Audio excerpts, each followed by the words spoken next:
আসসালামু আলাইকুম, কেমন আছেন সবাই? আশা করি আপনারা সবাই ভালো আছেন। আমিও ভালো আছি আলহামদুলিল্লাহ। আমার পিছে গরু দেখে তো অবশ্যই আপনারা বুঝতে পেরেছেন যে আমি কোথায় চলে এসেছি। আমি গিয়েছিলাম গরুর হাটে গরু দেখতে মেয়েকে নিয়ে। ছোটবেলায় তো অনেকই আশা হয়েছে গরুর হাটে, কিন্তু বড় হয়ে তেমন একটা আশা হয় না। কিন্তু এখন যেহেতু আমার একটা মেয়ে আছে মাশাআল্লাহ, তো মেয়েকে নিয়ে আসার চেষ্টা করি গরুর হাটে, মেয়েকে গরু দেখাতে। তো আমি এসেছিলাম আমার এলাকারই একটা গরুর হাটে। তো এখানে অন্যান্য জায়গা থেকে এখানে একটু কমই ক্রাউড থাকে, তাই আমি এসেছি যেন মেয়েকে নিয়ে একটু শান্তিতে গরু দেখাতে পারি। আমার গরু খুবই ভয় লাগে, অনেকই ভয় লাগে, আমি কি বলবো। তো আমি আমার হাজব্যান্ডকে বলছিলাম যে আমাকে এমন একটা জায়গায় নিয়ে চলো যেন আমি একটু শান্তিতে হাঁটতে পারি, যেন এতটা গরু না থাকে।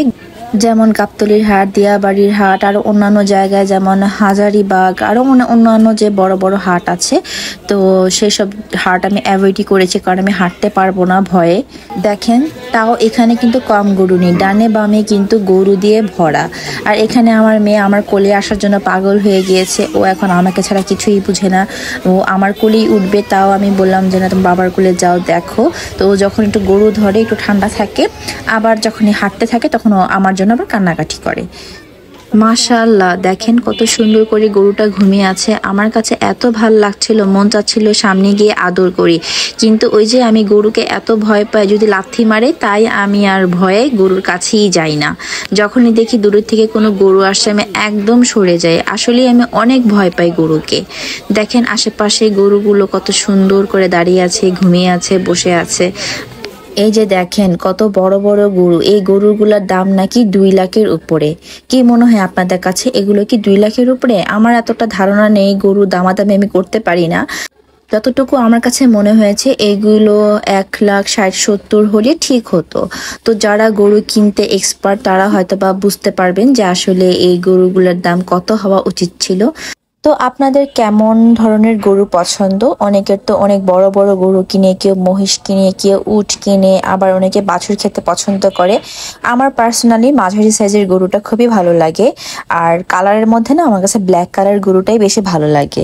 তো যার যার এটা ইচ্ছে, এটা আমার পছন্দ মতো বলেছি। এই তো আমাকেও একটু দেখিয়ে নিচ্ছি, যেহেতু আমিও ভিডিও করছি, তো আমাকে দেখাবো না তা কি আর হয়। দেখেন আমার কি অবস্থা, আমি মাস্ক পরে পুরা রেডি, যেহেতু গরুর হাটে এসেছি। নানান ধরনের গন্ধ, এটা তো আপনারা বুঝতেই পারছেন। আর আমি এটাতে ইউজ টু না আর কি, এই ধরনের হাটে আমি আসিনি। এই নিয়ে হয়তো বা বড় হওয়ার পর আমার সেকেন্ড টাইম। দেখেন মাশাআল্লাহ কি সুন্দর একজন গরু কিনে নিয়ে গিয়েছে। এটা নাকি 2,27,000 টাকা ছিল। মাশাআল্লাহ ভালো, কুরবানি তো কুরবানি, যার যার সামর্থ্য অনুযায়ী সে কিনবে, এটাই তো স্বাভাবিক, তাই না? অনেকে ছাগল কিনে, উট কিনে, যার যার সামর্থ্য অনুযায়ী সে কুরবানি দেয় আল্লাহর নামে। আল্লাহ সবার কুরবানি কবুল করুক, এটাই আল্লাহর কাছে দোয়া। আর এইখানে দেখেন আমার মেয়ে গরু ধরছে। যখন একটু গরু ধরে তখন একটু শান্ত থাকে, না হলে আমার কোলে আসার জন্য পুরো পাগল হয়ে যায়। আমি তো এতক্ষণ হেঁটেছি, আর কত হাঁটবো, ঘাটটা কিন্তু ভালোই বড় ছিল। তো আমার কথা হচ্ছে, তুমি আমার কোলেও থাকো, বাবার কোলেও থাকো, তা না, ও আমার কোলেই থাকতে পছন্দ করে বেশি। তো যাই হোক, এটা ওর ব্যাপার। তো যাই হোক, একটু গরু ধরলে ঠান্ডা থাকে, তাই একটু পর পর বাবাকে গরু ধরাচ্ছিল, যখনই কান্না করছিল তখনই গরু ধরাচ্ছিল। দেখেন, আর এখানে দেখেন গরুরা মারপিট করছে। আমি একটু আপনাদেরকে জুম করে দেখানোর চেষ্টা করছি। দেখেন গরু মারপিট করছে। তো যাই হোক, আমার কাছে ভালোই লাগছিল তাদের ছোটখাটো মারপিট। তাদের মারপিটটা দেখে মনে হচ্ছিল না সিরিয়াস, হয়তো বা তারা খেলা করছে, এই টাইপেরই তারা মারপিট করছিল। তো এই দেখেন আমার মেয়ে ঘুরে ফিরে না সাদা গরুগুলো ধরতে চায়, আর সাদা গরুগুলো না খুব শান্ত হয়। আমি এই পর্যন্ত যতগুলো সাদা গরু দেখেছি সবগুলোকে দেখেছি খুবই শান্ত, কিন্তু কালো গরুগুলো না একটু পাগলা টাইপের হয়, একটু পাগলামি করে বেশি। এটা আমার ধারণা মতে। আপনাদের কাছে কি ঠিক এমনটাই মনে হয়? আপনাদের ধারণাগুলো কিন্তু কমেন্ট বক্সে শেয়ার করতে পারেন। যারা আমার ভিডিও দেখে কিন্তু এখনো সাবস্ক্রাইব করেনি, তারা কিন্তু অবশ্যই ভিডিও শেষে সাবস্ক্রাইব করে দিবেন। লাইক ফলো শেয়ার করতে ভুলবেন না। আর আমার একটা পেজ আছে, পেজটিও চাইলে আপনারা লাইক ফলো শেয়ার দিয়ে সাথে থাকতে পারেন। একটু ব্যস্ততার কারণে আমি আপনাদের জন্য প্রতিদিন ভিডিও আপলোড দিতে পারি না। আমি চেষ্টা করব আপনাদের জন্য প্রতিদিন ভিডিও আপলোড করার। তো যাই হোক, দেখেন এখানে কিন্তু কম গরু না, অনেক বড় বড় গরু। দেখেন একটা ছোট গরু কেমন পাগলামি করছে। তো তাও আমার কাছে ভয় লাগছিল, আমি কোথায় যাব বুঝতে পারছিলাম না।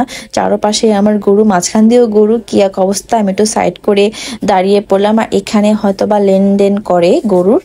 এখানে গরু নিয়ে এক একজন সিরিয়ালে আছে, হয়তোবা অনলাইনে টাকা আদান প্রদান হবে আর কি।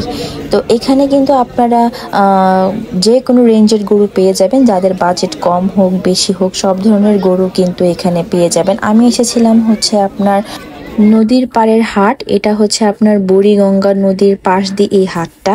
যারা পুরান ঢাকায় থাকেন তারা হয়তো বা এই হাটটা চিনবেন।